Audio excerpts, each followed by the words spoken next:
యువకుడికు ఇటీవలే పెళ్లి అయింది. కాను తాను గతంలో పెళ్లి చూపుల్లో చూసిన అమ్మాయిపై అప్పటికే మనసు పడ్డాడు. వేరే యువతితో పెళ్లి అయినా మొదటిగా చూసిన ఆమెను మరిచిపోలేకపోయాడు. తనను పెళ్లి చేసుకోవాలని ఒత్తిడి చేశాడు. ఒప్పుకోనందుకు నమ్మించి వేట కొడవలితో నరికి చంపాడు. తర్వాత ఆనవాళ్లు దొరకకుండా చేశాడు. కానీ పోలీసులు అత్యంత చాకచక్యంగా 3 రోజుల్లో ఆ దుర్మార్గుడిని కటకటాల్లోకి నెట్టారు.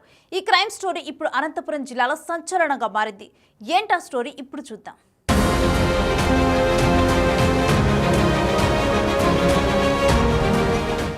అనంతపురం జిల్లా గుమ్మగట్ట మండలం సిరిగేదొడ్డి గ్రామానికి చెందిన వెంకటేష్ పాలమ్మ దంపతులకు సరిత ఏకైక కుమార్తె.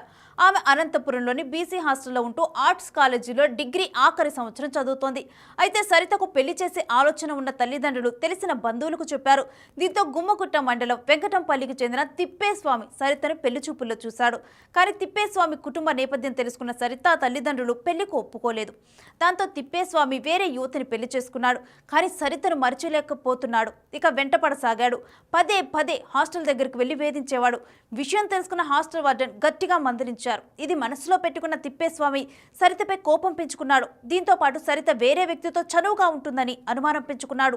వినాయక చవితి పండగకు ఇంటికి వెళ్లిన సరితకు ఫోన్ చేసి ఇకపై వేధించను, చివరిసారి ఒక్కసారి నిన్ను కలిసి మాట్లాడుతా అని నమ్మించి ఇంటికి రప్పించాడు.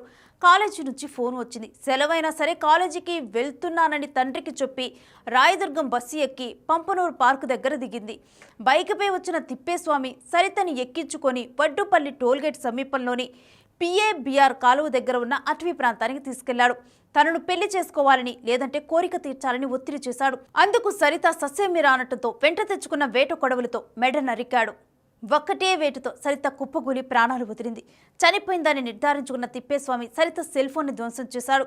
ఏ ఆనవాళ్లు దొరకకుండా తప్పించుకుపోయాడు. కానీ సరిత మాట్లాడిన చివరి కాల ఆధారంగా ప్రత్యేక బృందాలతో గాలింపు చేపట్టిన పోలీసులు తిప్పేస్వామిని అరెస్టు చేసి రిమాండ్కు తరలించారు. హత్యకు వాడిన కత్తిని, బైకును స్వాధీనం చేసుకున్నారు. యువతలు ఎల్లవేళలా అప్రమత్తంగా ఉండాలని, ఏదైనా ప్రమాదం ఊహించినప్పుడు 100కి డైల్ చేయాలని సూచిస్తున్నారు పోలీసులు. ఏది ఏమైనా ఓ దుర్మార్గపు ఆలోచన ఓ నిండు ప్రాణాన్ని బలికొన్నది. ఆ కుటుంబంలో తీరని వేదన మిగిల్చింది. అనంతపురం జిల్లా ఆత్మకూరు సమీపంలో ఇటీవల డిగ్రీ విద్యార్థిని హత్య కేసును పోలీసులు ఛేదించారు. అసలు పోలీసులు ఆ హత్య కేసు చేయించడంలో నిందితుడు ఎలా దొరికాడు, వాళ్ళకి హత్య గల మోటో ఏమిటో మనం పోలీసులు మాట్లాడుకునే పెద్దాం. మనతో మాట్లాడేందుకు ఇడ్లీపల్లి సిఐ హేమంత్ గారు ఉన్నారు. చెప్పండి, ఇటీవల హత్య కేసు సంచలనం సృష్టించింది. జిల్లా వ్యాప్తంగా కూడా ఒక విద్యార్థిని కిరాతకంగా అడవులు తీసుకుని హత్య చేశారు. ఆ నిందితుడు ఎలా దొరికాడు, మోటో ఏం సార్? మీరు అన్నట్లు చాలా దుర్మార్గమైన చర్య అండి. ఆడవాళ్ళపైన కానీ చిన్నపిల్లలపైన ఇలాంటి చేయడము. దీనిపైన ఆంధ్రప్రదేశ్ ప్రభుత్వం కావచ్చు, అదేవిధంగా పోలీస్ డిపార్ట్మెంట్ కావచ్చు, చాలా సీరియస్గానే స్పందిస్తాం. దాంట్లో భాగంగానే ఈ సరిత అనే అమ్మాయిని మెడపై నరికి చంపిన కేసుల్లో మా ఎస్పీ గారు జగదీష్ సార్, అదేవిధంగా మా డిఎస్పీ గారు శివారెడ్డి సార్ స్పెషల్ టీమ్స్ ఒక 2 టీమ్స్ పెట్టి విదిన్ 3 డేస్లోనే ముద్దాయిని పట్టుకొని జైలుకి నిన్న రాత్రే తరలించడం జరిగింది. దీంట్లో ఈ కేసు మోటివ్ చెప్పాలంటే, ఈ అమ్మాయి వాళ్ళ ఒకే సరికులస్తులు కావడము, ఇంతకుముందే ఇతను ప్రపోజల్స్ ఇవ్వడం ఆ అమ్మాయికి మ్యారేజ్ చేసుకోవాలని వాళ్ళ తండ్రికి, అతను ఒప్పుకోకపోవడము, తర్వాత ఇతను మనసులో పెట్టుకొని ఆ అమ్మాయిని వెంటపడము, వేధించడం చేసేవాడు. ఇక్కడ అనంతపురంలో చదివేటప్పుడు హాస్టల్ దగ్గర వెళ్ళడం, ఇబ్బంది పెట్టడం కూడా చేశాడు. వార్డెన్ గారు కొద్దిగా మందలించి పంపించడం జరిగింది.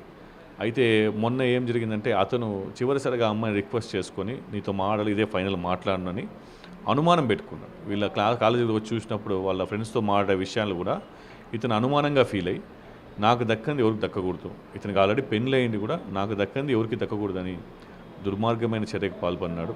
సో కఠినంగా అతనికి శిక్ష పడేటట్లు కూడా ఇన్వెస్టిగేషన్ చేశాం. సో వాళ్ళ తల్లిదండ్రులు కూడా గట్టిగా ఉన్నారు ఈ కేసులో. ఖచ్చితంగా కేసు కంటెస్ట్ అవుతుంది. దీనిపైన తరువుగా ఇంకా ఇన్వెస్టిగేషన్ కొన్ని పెండింగ్ ఉన్నాయి. అవి కూడా ఇన్వెస్టిగేషన్ చేసి ఖచ్చితంగా తొందరలో ఛార్జ్ షీట్ వేస్తామని తెలియదు. హత్యలో ఒక్కడే పాల్గొన్నాడు, ఇతరులు ఉన్నారా సార్? ఒక్కడే పాల్గొన్నారా? లేదండి, దీంట్లో ఒక్కడే సింగిల్ అఫెండరే. అతను ఒక్కడే ఈ అమ్మాయి పైన వేరే విధంగా ఆలోచనలు పెట్టుకున్నాడు. సో దాంతో వేరే వాళ్ళ అనుమానం వేయనండి, దీంట్లో అనుమానం పెట్టుకున్నాడు. ఆలోచన కూడా దురుద్దేశం ఉంది ఆ అమ్మాయి పైన ఇతనికి. సో కాబట్టి దాంట్లో భాగంగానే ఇతను ఒక్కడే చేశాడు, సింగిల్ అఫెండర్. అంటే ఇతను పిలుచుకోకపోవడము, అడవుల్లోకి పిలుచుకోకపోవడం అన్నీ చూస్తే కన్నా ఇతనికి ఏమన్నా ఇంతకు ముందే కక్ష పెట్టుకొని చేశాడు, ప్రీ ప్లాన్గా వచ్చాడు అనుకుంటాడు, లేదంటే అప్పుడు క్షణిక ఆవేశంలో చేశాడు? లేదు, క్షణికావేశం కాదు, ప్రీ ప్లాన్డే. ఎందుకంటే వాడిన కత్తి అని వాళ్ళ ఊరు నుంచే క్యారీ చేశాడు. మనసులో చంపాలని ఉద్దేశం ఉంది. ఒక సరికృతుడు పక్క ఊరు కావడం, అందులో పరిచయం ఉన్న వ్యక్తి కావడం, ఆ అమ్మాయి నమ్మి వెళ్ళడం జరిగింది. ఎందుకు రోడ్లో నాకు బయట ఏడని మనం మాట్లాడినా పరుగు పోతుందనే విషయంలో ఆ అమ్మాయి వెళ్ళి ఒక అర్ధగంట మాట్లాడి నీతో నా సమస్య నీకు చెప్పుకొని తర్వాత మనం వెళ్ళిపోదాం అనేసరికి ఆ అమ్మాయి నమ్మిపోవాల్సి వచ్చింది. అది జరిగింది. అంటే ఇక్కడ చూస్తే కనుక ఎక్కడ కూడా ప్రిమిలాట్ సంబంధించిన గాయాలు కానీ మొహం మీద కూడా ఎటువంటి కేవలం ఒకేటి మాత్రమే మెడ మీద నరికి ఉన్నట్టు ఆధారాలు చూస్తే మనకు అర్థమవుతా ఉంది. ఒకేటనే ఇంకా మల్టిపుల్ ఇంజరీస్ ఏమైనా ఉన్నాయి సార్? లేదండి, దీనికి సంబంధించి ఒకే ఇంజురీ, అది కూడా మెడకి. అతను ఎందుకు ఎలా నరికాడంటే ఇప్పుడు ఆ అమ్మాయి ఇతను చంపుతాడని తెలియదు కదా, మాట్లాడడానికి వెళ్ళాడు. మాట్లాడే భావనలో తనకు ఫోన్ కాల్ వచ్చింటే ఆ ఫోన్ కాల్లో చూస్తూ ఉన్నప్పుడు వెనక నుంచి చేయడం జరిగింది. అది కొద్దిగా దారుణం, ఒకటే ఇంజురీ. అంటే ఏమన్నా స్వాధీనం చేసుకున్నారు సార్? ఆ ముద్దాయి దగ్గర నుంచి ఏమన్నా కత్తి కానీ అయితే స్వాధీనం చేసుకున్నారు సార్? చేసుకున్నామండి. ముద్దాయి దగ్గర నుంచి అతను వాడిన కత్తి, అక్కడ ఆ నేరం జరుగుతానే అతను ఏం చేశాడంటే ఎవిడెన్స్ ఎక్కడ ఇది చేయాలని చెప్పి ఆ అమ్మాయి దగ్గర సెల్ ఫోన్ తీసుకుపోయి దాన్ని పగలగొట్టాడు. ఆ సెల్ ఫోన్ రికవరీ చేసినాం. ఆ అమ్మాయి కాలేజ్ బ్యాగ్ని తీసుకుపోయాడు, కాలేజ్ బ్యాగ్ని రికవరీ చేసినాం. ఇతని సెల్ ఫోన్ కూడా రికవరీ చేసినాం. ఫోన్ ట్రాన్సాక్షన్స్ ఉన్నాయి కాబట్టి.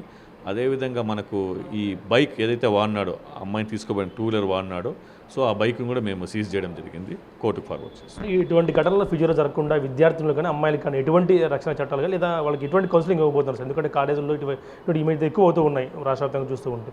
అటువంటి దాంట్లో విద్యార్థులకు ఎటువంటి కౌన్సిలింగ్ ఇవ్వబోతున్నారు పోలీసులతో శాఖ తరపున? మేము మా తరఫున కౌన్సిలింగ్ అని చెప్పడం కన్నా ఒక అవేర్నెస్కి కండక్ట్ చేస్తున్నాం కాలేజ్లో. ఇప్పుడు మాకు ఇటుకలపల్లి వివేకానంద కాలేజ్ ఉంది, జూనియర్ కాలేజ్. అక్కడ దాదాపు 100 విద్యార్థులు చదువుకున్నారు.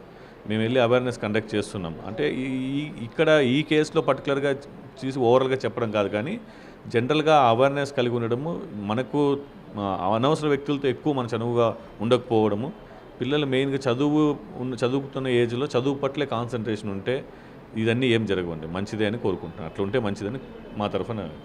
Thank you sir. చూస్తున్నాం దాదాపుగా నిందితుడిని కేవలం 3 రోజుల్లోనే పట్టుకొని తగిన శిక్ష ఖచ్చితంగా కూడా ఆ తల్లిదండ్రులు కూడా గట్టిగా ఉన్నారు కాబట్టి వాళ్ళకి తగిన శిక్ష విధించే ఏర్పాటు చేస్తామంటూ కూడా సీఐ గంటామని చెప్పారు. ఇప్పుడు ప్రసాద్ తగ్గని బిగ్ టీవీ అనంతపురం నుంచి.